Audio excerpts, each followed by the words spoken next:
Today, I wanted to dedicate an episode to Black History Month and take time to celebrate achievements in tennis and an organization which has been created to drive diversity, inclusion, create opportunities, and equity in the sport of tennis. Joining me today to talk about the American Tennis Association is Robert Foster and Marty Woods. Thank you guys for joining me. Thank you for having us. I'm fumbling my words. I need a little more coffee, I think. Well, I have orange juice. Oh, nice. All the vitamin C.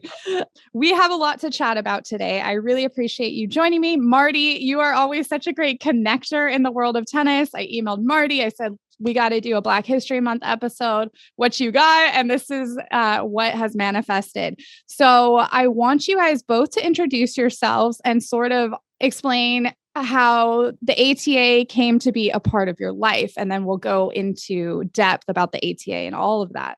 So Robert, why don't you jump in and start us off? I don't know you as well as I know Marty. So give me your background. How's tennis been in your world? How did you get started? And then how are you associated with ATA? Well, my background is finance. My accounting career started with an accounting firm, PricewaterhouseCoopers. From there, I went to work for a local firm as a partner.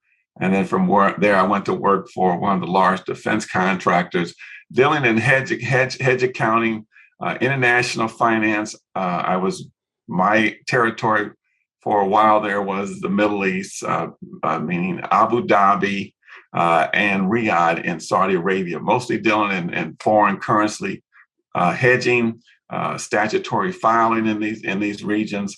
And I got involved in tennis because I had some friends that played the game.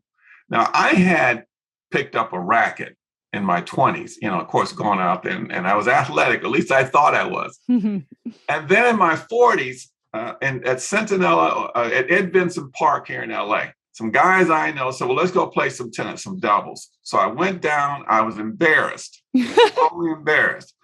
And, my pride was hurt. So there was a coach there, his name was Don Bly.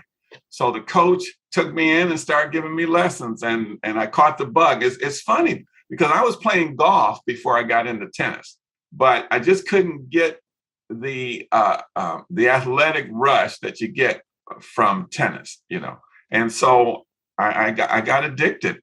I love that. I actually have been having a lot more conversations with people that are making big waves in the tennis world right now that have gotten into tennis later in life. And it's kind of really cool to see that you were working in this world that's very serious and lots of that's above my pay grade. But then you came into tennis and absolutely fell in love with it the way that most of us that are still in the sport, love the sport, and now are doing so many great things within the sport. So that's very cool to hear. Yeah. I'm a late bloomer, but in a way, you start late, then I'll carry this the rest of my life, right? The love of the sport and just trying to be an ambassador for the sport, to our younger generation. Definitely. And Marty, why don't you give us a quick little bio? We'll link the episode that we did. I think it's been 2 years now with you and talking about the Pete Brown Tennis Junior program, which I still love and always holds a space in my heart. And I always speak fondly and love following you on Instagram and seeing all the achievements that you guys are doing. So what's your background? How did tennis start for you? And where are you now? Well, of course, I was a young man. I was 6 years old and I grew up in a tough community. Myself and my siblings were on our way to the community park, and Pete Brown approached us and asked us if we would like to learn the sport of tennis. And, back in those days, it was kind of tough because African Americans really didn't play the sport. It was kind of a foreign sport to us. So we thought about it for a minute, and what got us was the free tennis racket that he kind of held up, and he said, hey, you guys come on over. We got a free tennis racket. So of course we jumped over.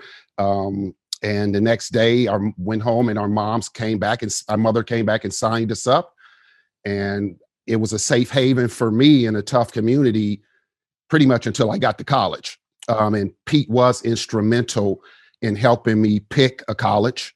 Of course, he prepared me on the court and off the court. So, I was ready to receive these blessings. And it was just big. And unfortunately, right around 2008, 2009, Pete started getting sick and he passed away. And I felt I needed to do something to keep his legacy alive in the community.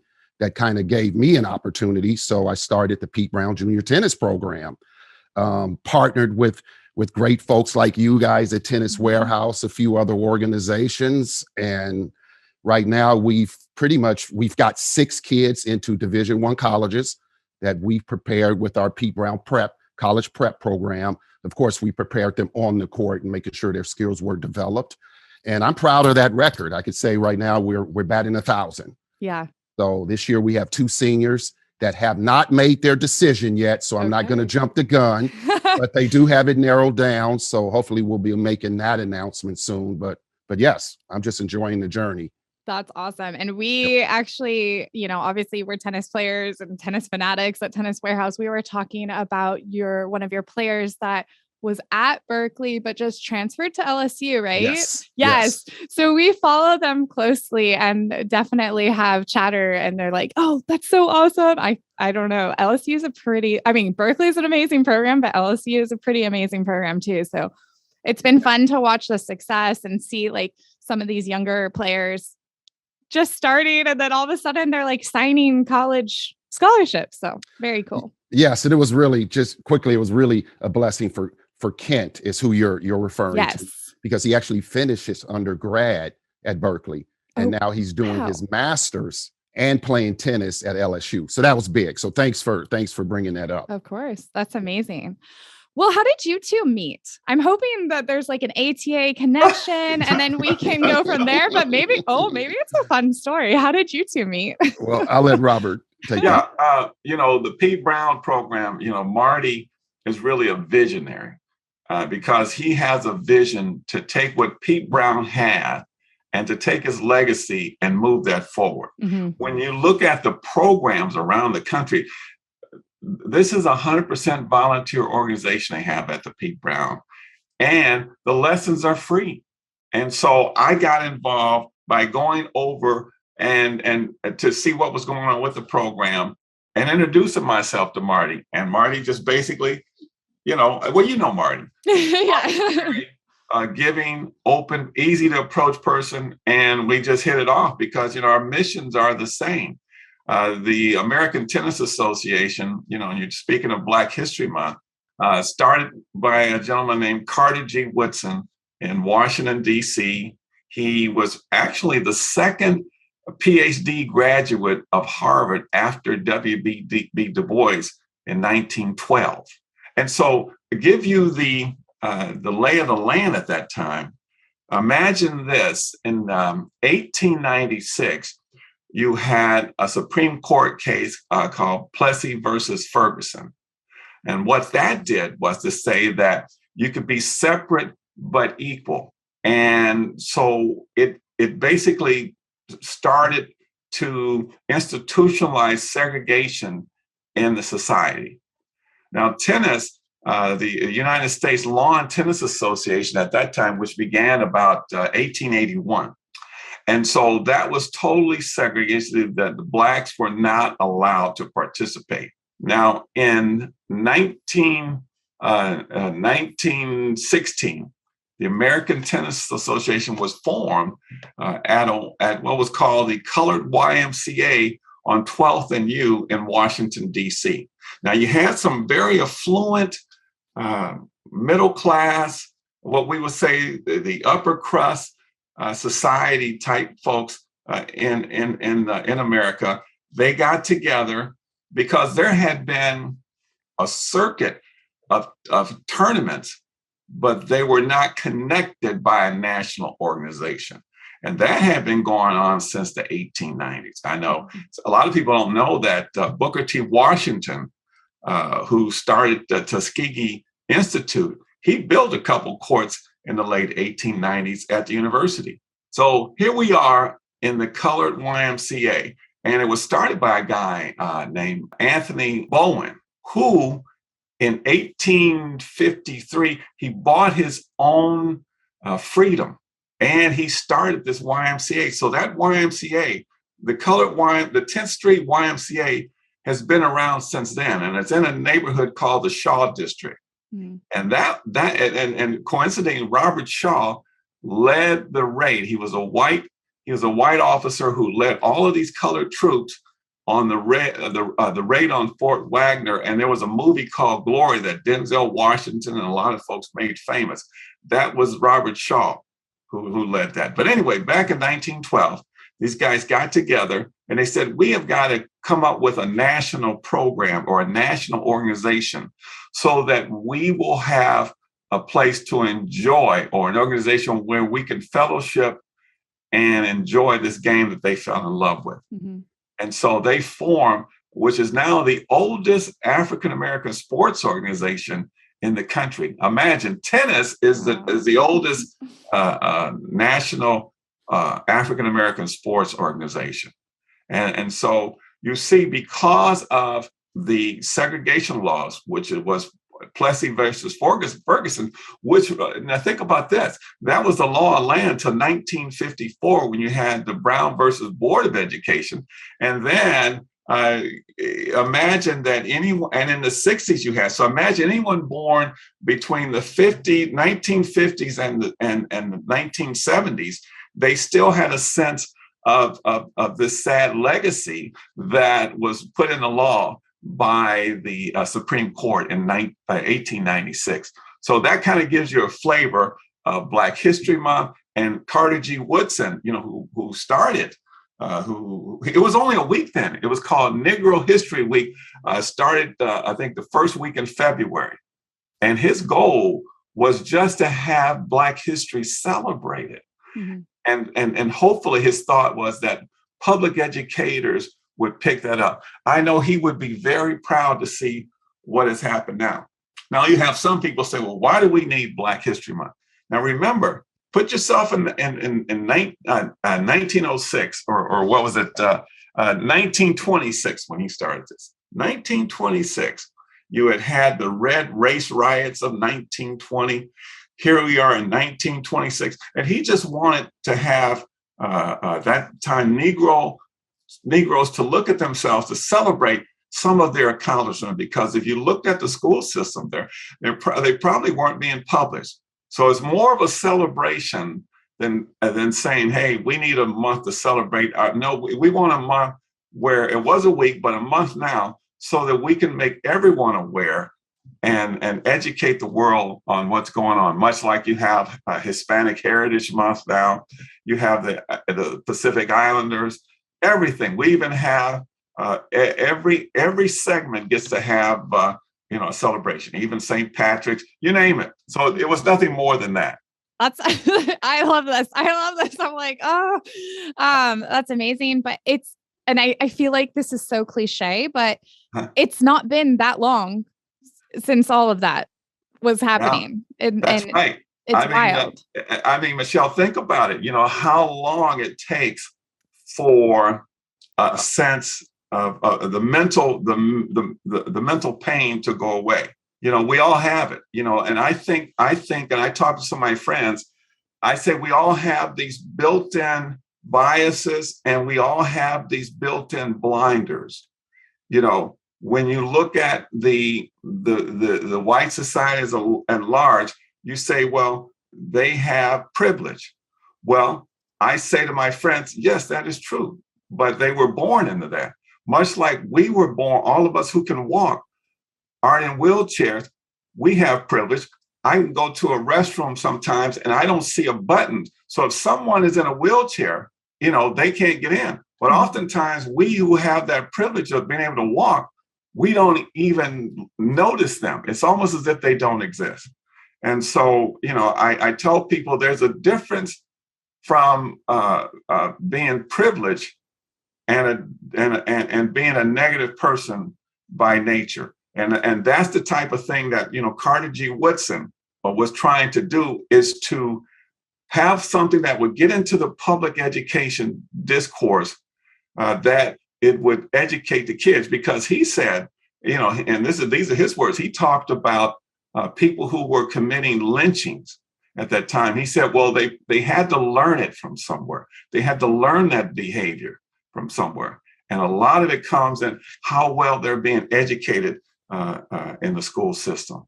And so that so it's because of him, that we're all getting so educated, and we're becoming more sensitive to other people. And I think the beautiful thing about tennis, it's really about a meritocracy once you get out there on that court.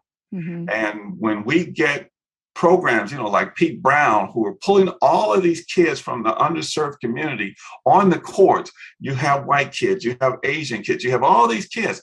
Once they get on that court, color, you don't even think about color. You think about getting that ball and winning that point, and sportsmanship, things like that. I don't want to get on the soapbox there, but yeah. Oh, yeah, the soapbox is all yours. Yeah. I mean, it's true. And I was going to say, I was born in the early 80s, and I grew up luckily with amazing athlete role models, but I'm thinking of all the strong Black tennis players that I grew up watching, whether it was Shanda Rubin, Venus and Serena, James Blake. It's really cool to see like so many of these athletes that have had a huge impact on the sport.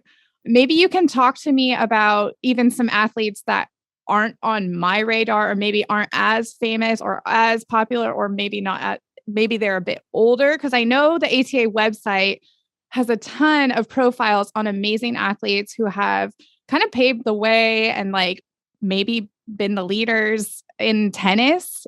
And yeah, there are a tremendous amount.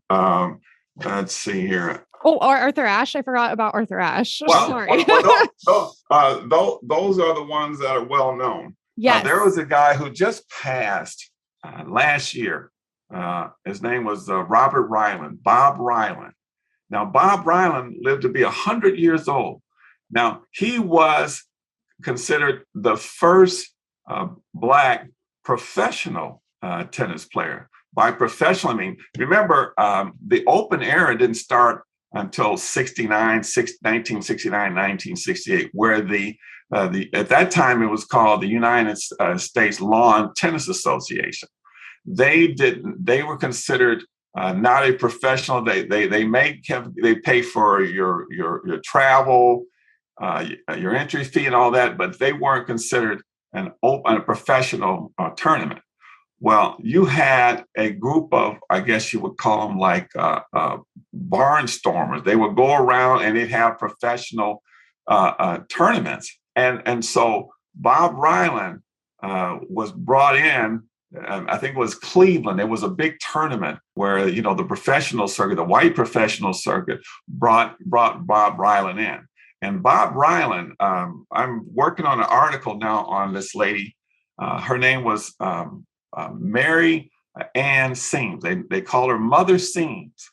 Now, Bob Ryland was taught by Mother Seams, who migrated from Atlanta, Georgia to Chicago during the Great African American Migration. And this was about 1906.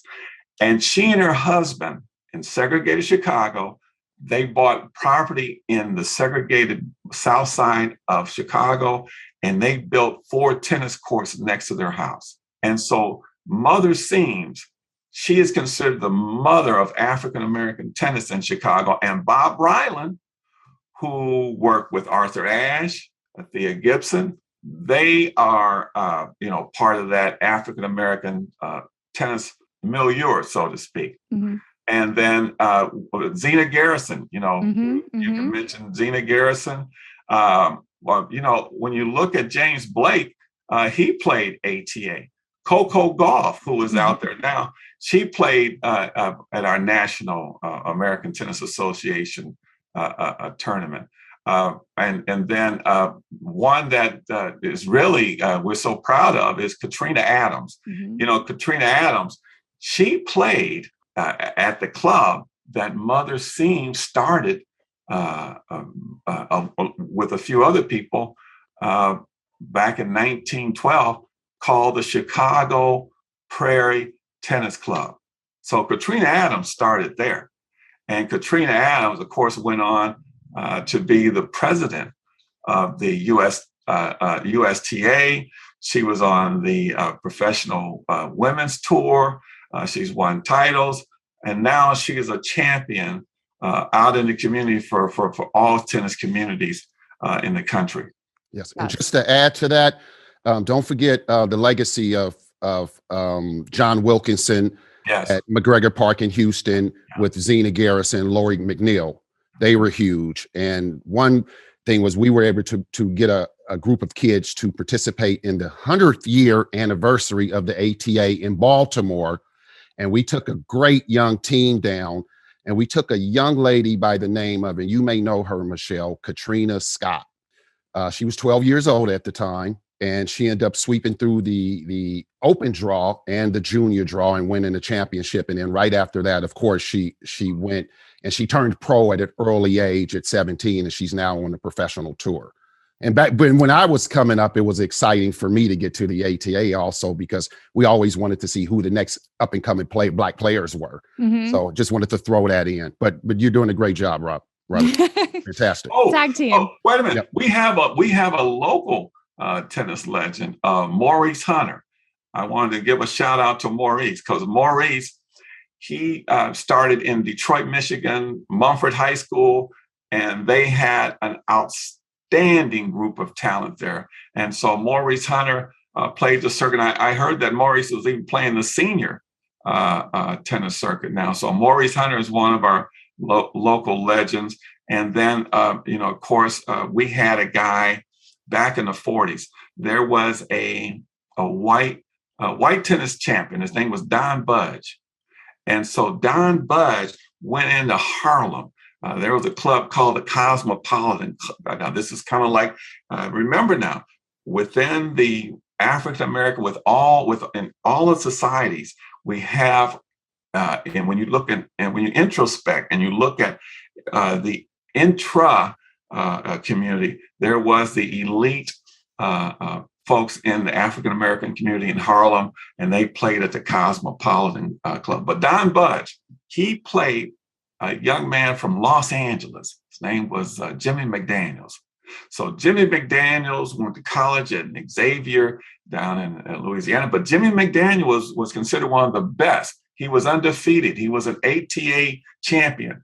That was probably would be the first integration of the races where Don Budge, white guy, he went into Harlem and played Jimmy McDaniels, because Don Budge was not racist. Don Budge was about helping the African American community get exposed, much like Alice Marble, who was a white champion on the female side, lifted her voice to help get Althea Gibson to become the first African American to play at a United States Lawn and Tennis Association championship. So I didn't mean to, since we're talking about some of the greats, it is not just about that person, but those around them that helped us get there. You never get anywhere in life with someone without some help from someone.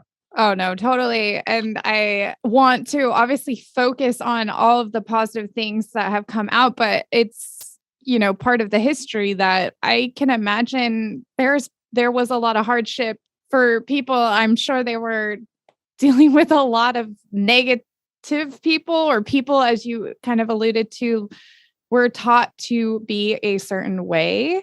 Mm-hmm. Do you want to hit a little bit on some of the obstacles that have been overcome in the last 100 years, 100+ years?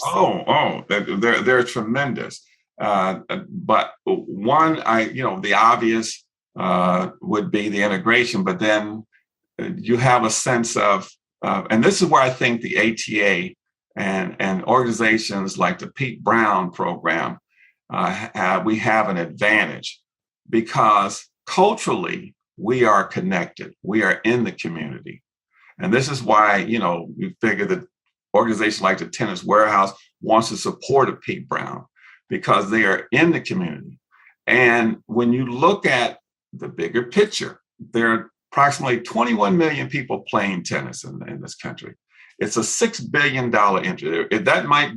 That industry might be the size of one division of a Fortune 500 company. But when you look at over the last 100 years, the African American community, the Latino community, we're growing those same channels for distribution of tennis equipment, services to be part, T-shirts, all of that. And so we're part of them. We have really helped grow the distribution channel in terms of commerce. Socially, when you think back that segregation was the law of the land. What we've done through tennis is to try and educate folks as they come in. And it's really a challenge though, because I just kind of spoke about culture there for a minute. Culture is the one thing that keeps us all connected.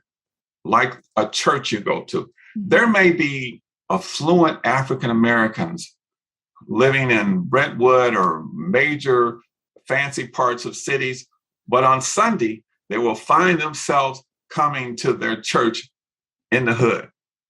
Barbershops, that's a cultural experience that we offer our communities.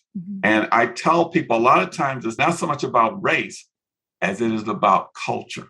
And we feel that we have an advantage and an obligation, and we want to be held accountable to be in these communities to help these kids. And when you think about Dr. King, when you think about all of the folks who have come before us and what they've done, I talked about Mother Seams. There's so many others. We have Don Bly here in our community, Pete Brown. I think about Dr. King and, something he said. And, he said that, we all can't be famous, but we all can be great because greatness is determined by service. And, we're all volunteers. And just think, an organization that started in 1912, 100% volunteers, it is still 100% volunteer. Now, right now, we're looking at changing the model because when you look at, for example, the United States Tennis Association, there's 17 different sections, and we have 5 sections, but they're not 100% volunteers. So what we have to do, and what our primary benefit to the tennis community, meaning the American Tennis Association, as a national organization, we have webinars on mental health. For example, we had Shelby Rogers, who donated her time, and she did a webinar last month on mental health. We've had folks like Leslie Allen, who is a former African-American tennis star. We have a lot of folks donating their time, not only on tennis instruction, but on mental health, education, exposing them to what are you going to do with your life. Because when you look at tennis, it is not like baseball, basketball, professional players where they're contract players.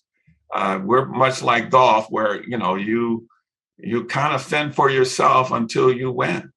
And so when you look at that, when you look over the last 100 years that you spoke about, we've come a tremendous way as a volunteer. But now we're probably going to try and look at how can we get assistance nationally to grow this organization where we can have paid staff, where you don't get burnout. And when you look at Marty and what he's doing, if Marty's not there, he's got a group of folks, but those folks are all there volunteers. We have to plant seeds in the community to make folks aware. Will you come and be of service? Because to let your greatness shine, so to speak, as Dr. King would say. And I didn't mean to just ramble on there. No, I start pulling that thread,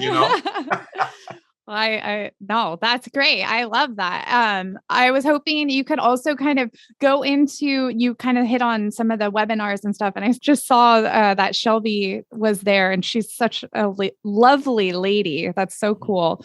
And she had a great Australian Open. So really cool that she did that with you guys. But maybe you can talk through some of the other things that ATA provides. You guys keep saying ATA champion. So there's tournaments. Yes. Right? Yes. Okay. Yeah. Talk me through all of the sides of it. Now, what we do now, we are, as the ATA, we hold maybe 2 tournaments at this point. Now think back, we are a network. And in the 1940s, there was 145 clubs that were members of the American Tennis Association. Now we're down to about 30. We need to try and grow that. This is nationally. Once the USTA started having adult league programs, then everybody started going to the USTA league. And so much like HBC colleges, once you had integration, you had a great thrust to attend these colleges that you were locked out of. So now you kind of have a swing where there's a cultural awareness. And so when I'm trying to describe our network, so we are a network, a confederation in a sense where we are affiliated with a lot of clubs and organizations around the country. And so what we have is a national championship that Marty had talked about, where everyone can come to this family reunion, juniors, adults, where they have a sense of family and they leave there with so much unity and goodwill. Then they go back in their community, their local community, and start planting those seeds and take that energy. What we do now, we go around the country and we look in communities and we have people send us emails, letters, might be someone who lost their job, but their kids in tennis. We then will help them financially. Also, recently, we have kids who are playing in what's called the ITF tournaments, the International Tennis Federation. That costs a lot of money. Mm-hmm. There was some kids, and this happens all over, and we as the ATA, we are supportive. The kids need to go. The parents can't go. They call, they say, who can chaperone? Who can look out for my kids as they travel? There was a tournament down in San Diego at the Barnes Center. And so we made calls. Who's available in our ATA network that we can entrust these kids to play in the ITF tournament and make sure that they're safe and make sure that they get back home. So in that sense, what we are a network, and I guess back in the old days, it would be like the Green Book of sorts. We are a network within our community to help our kids through financial aid, through chaperones, and through education. And most importantly, to teach our kids that it is all about helping others and being accountable. I hope that kind of gave you a flavor. Oh, definitely. That actually gives me a better overview, and it makes it clear that you can exist in the ATA, you can exist in the USTA, like join for like be a part of both and like a strong. Yeah, I need to give a shout out to the USTA Foundation. Now, the USTA Foundation is a subsidiary of the United States Tennis Association. So the United States Tennis Association used to be a 501c3. Now they're a 501c4. They then created this separate organization, but within that organization is the NJTL program. Mm-hmm. Now they have a lot of programs around the country, but what they did for our 2021 national tournament, they sponsored 50 kids around the country to come and play. So I want to give a shout out to Dan Faber, who is the executive director, I believe, of the United States Tennis Foundation. So we always want to give credit to those who are doing the same work that we're doing. They are in a much stronger financial position, but I want to argue that we may be in a stronger cultural position. It's just that we as the ATA, we don't do a good enough job of getting our message out within the community that we need volunteers, we need people to join, and we need them to go and pursue corporate sponsors so that we can take that money, put it in a restricted fund, and so that we can then get it out to our community. Because unfortunately, if you're helping people, then they think you're really doing something. They can see something financial. And so the more we can do that, the more we'll gain the trust of people to give. So I think it's something that'll really help in the long run. But I'm really excited, as you can tell. Yeah. And I thought it was big too, Robert, just to piggyback, was they opened their venue to us, to your organization, the national campus in Florida. So that's right. I thought that was huge. And we're back there again. And they have donated in-kind donation, those tennis courts. When you look at the cost of a week, that's about $40,000 when you look at the labor cost, all of that. And they've got 40 tennis courts there. They have clay, and it's just a beautiful venue. Now, what we're going to try and expand is we would like to bring the ATA national tournament to Los Angeles, to other places, because people, it's across country, and to spread our message, but that takes money. So we're looking at the Chamber of Commerce. We're looking at anyone that can work with us to help bring that. But we're confident that that's going to happen, but we're excited. But in our partnership with the USTA, we are part of the USTA's tennis industry. And so when you look at the organization, but the ATA is part of the USTA tennis industry little panel there. I also have to give a shout out to the ATA website. It is absolutely beautiful and has so much information. So I am going to encourage everyone. I think your website's yourata.org. That's right. Thank you. Thank you for that shout out. Yeah, your ATA. And remember that we have to pay for that website. And I tell people, even though we're volunteers, we're 501c3. All of the accounting, we pay for all that. So when I say we're 100% volunteer, you have to pay for the website stuff and things like that. So it isn't like we get the world to volunteer for. So some people think we do have to pay for it. It's a beautiful site too. So whoever knows website development has done a good job. It's like interactive. There's the juniors playing. Anyways, which actually I wanted to bring up the current president of the ATA is, I obviously don't know her, and you can probably talk to me more about her, but I just love seeing strong females. So I thought that was really cool to see this beautiful organization, this beautiful website. And then I check about, and I see like this organization's being led by a strong woman. So maybe you can talk a little bit about her as well. Oh, Roxanne Aaron. She's the reason I'm involved on the board of the ATA. The year before the 100 celebration in Baltimore, I went to an ATA national night, and I said, "Oh, this is really cool." So I went in and I said, "How can I get involved to assist?" I was just thinking being on a little committee, and she said that she had identified me as someone that could probably be on the board. She's a visionary like Marty. You have folks like Marty, Roxanne. When you meet them, you realize they're looking down the road. They're looking at how can they connect the dots to grow something. And Roxanne, she was out of Connecticut, and she was in the Northeast. She worked in, I believe, she's retired like me. She worked in finance as well. And her kids were in tennis. And so she had been in the organization for years. She was the treasurer. She was this, she was that. And she is the one that says, "Robert, we have to get the message out more."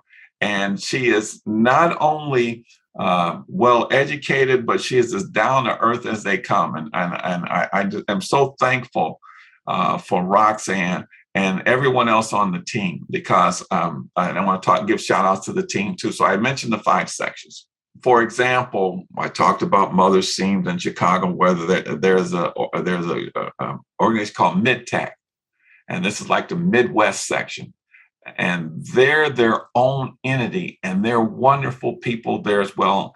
And then you have the East, the South, and then of course PCC, which was called the Western Tennis Federation, turned out morphed into the Pacific Coast Championship. So Roxanne, she's going around the country out of her own dime. She goes around representing the ATA, speaking the gospel of what we can do in the underserved communities that doesn't cost money, but to get people involved in terms of volunteerism.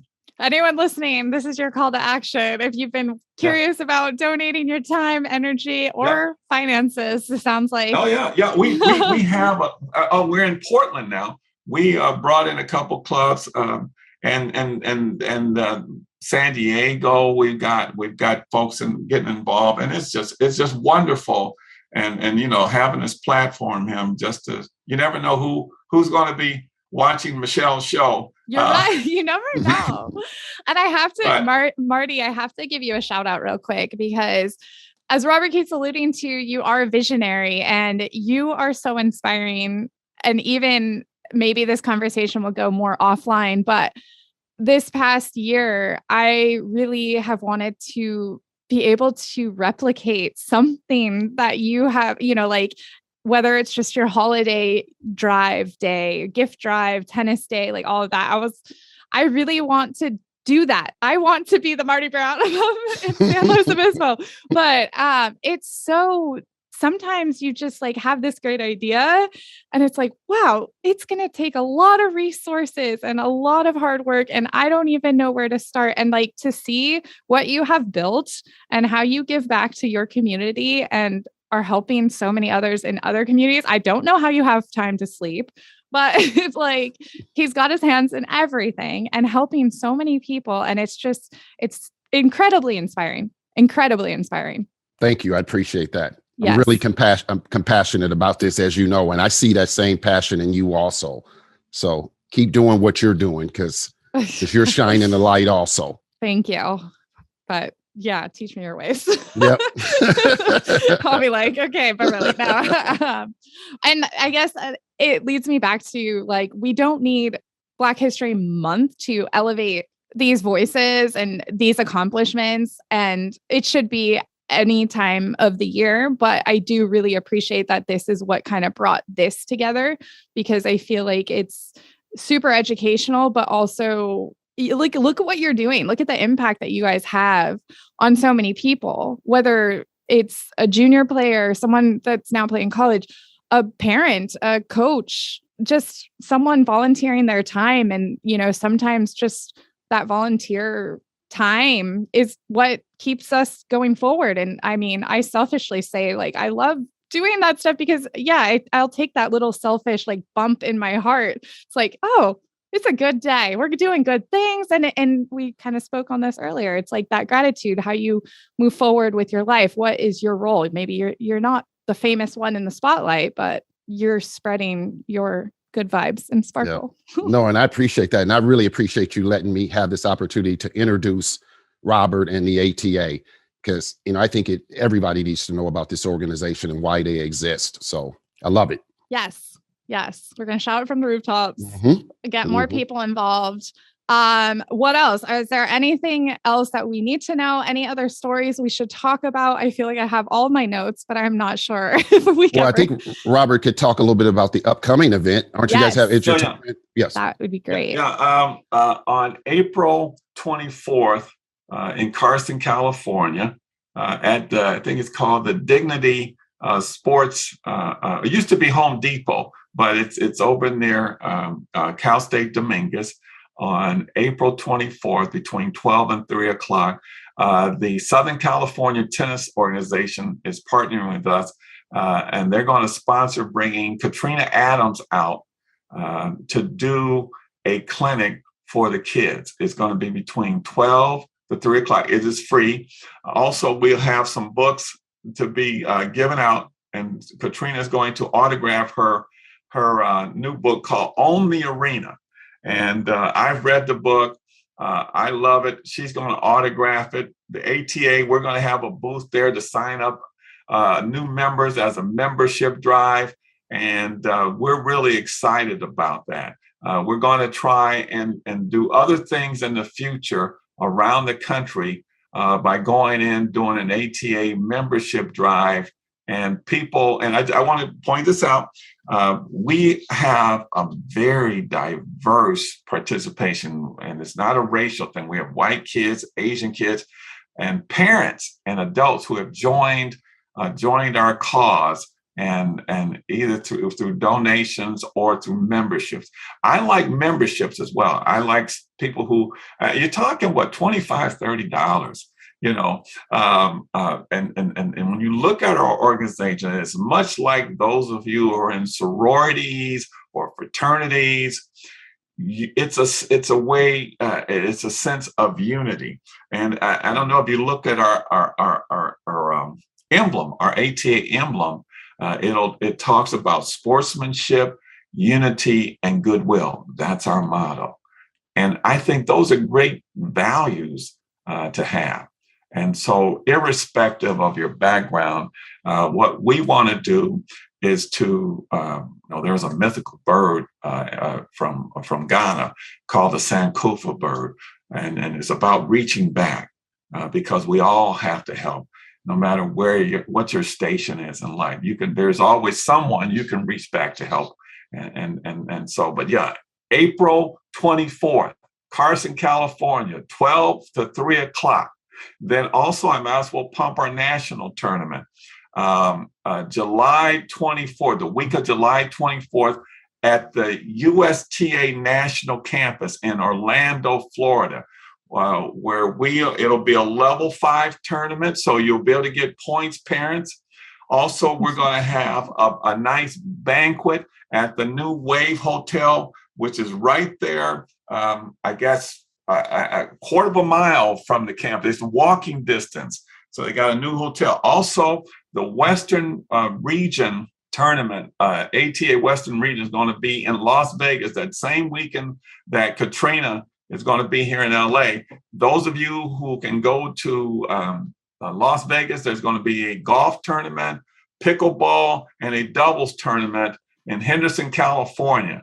So you see, we are doing some good things. That's awesome. And we'll add all of those dates and information into this episode so anyone listening can easily recall it and click there. And yeah, that's so cool. I have to ask, because I did a podcast with an organization in Vegas, and I always feel like connecting people. Like Marty's a good connector. I feel like a connector also. The No Quit Academy, inspiring children. I don't know if you guys have ever worked with them or talked to them, but like I have not, but we really? are all about networking. We are all about making relations, because planting seeds, because you never know. There's a kid out there somewhere that's going to benefit from our efforts, like a ripple on a pond, right? I'm going to connect you guys. I will shoot an email because they align well, and it's very similar vibes. And like, yes, using tennis as a vehicle to help create a well-rounded, happy person, individual, no matter, your age, your background, your color, your anything, your identity. The ATA, we're just a cog on the wheel.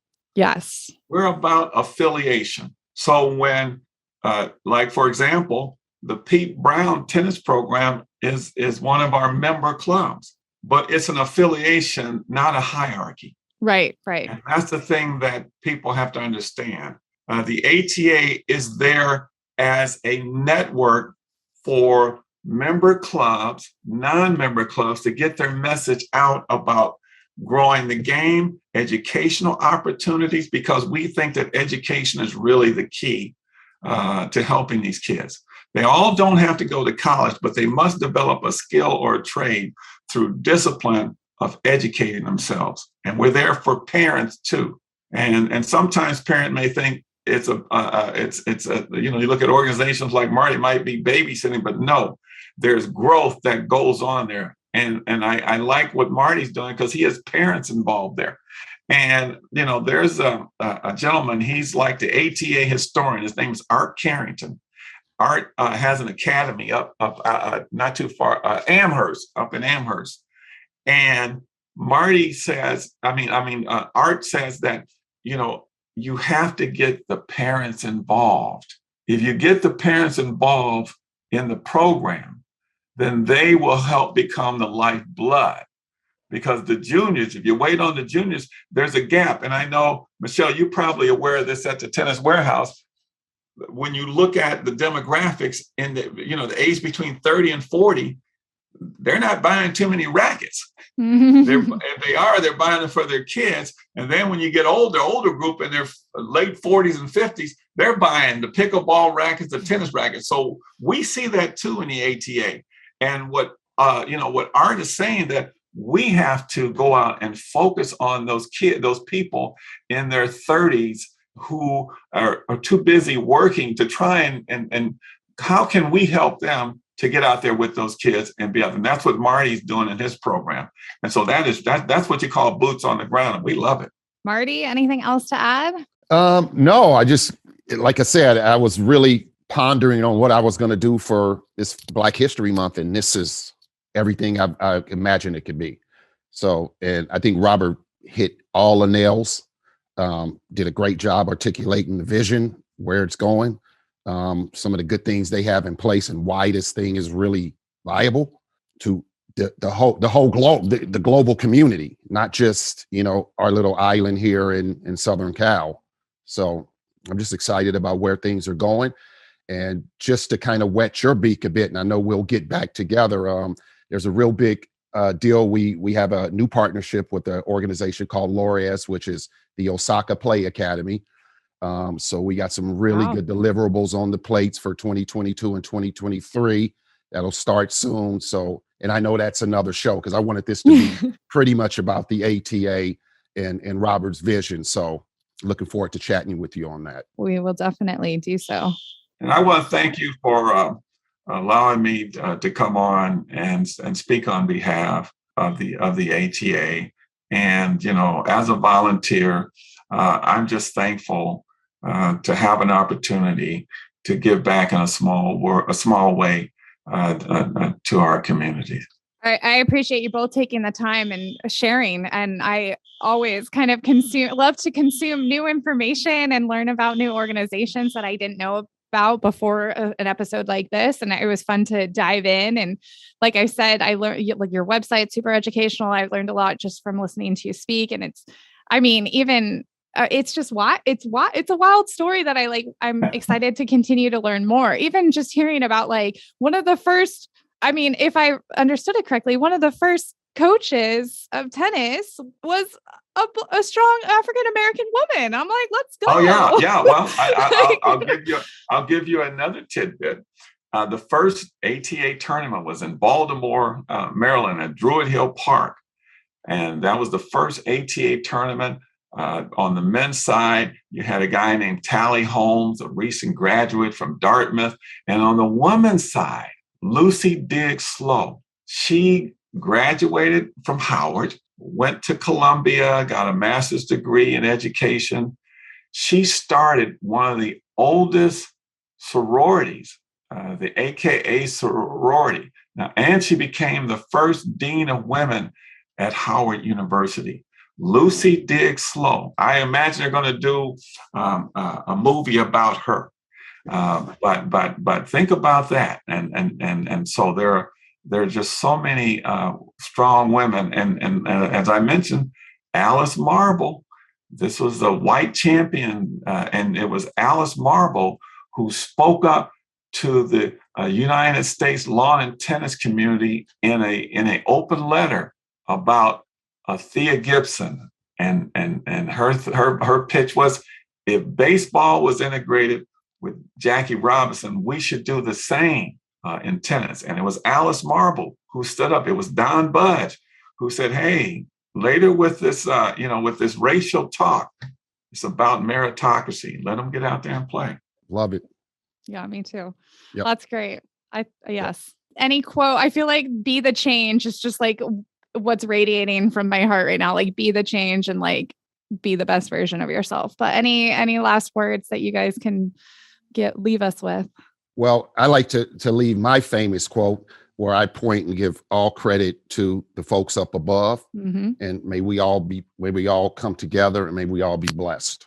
And my last note will be to let people know, if you want to donate or become a member, yourata.org.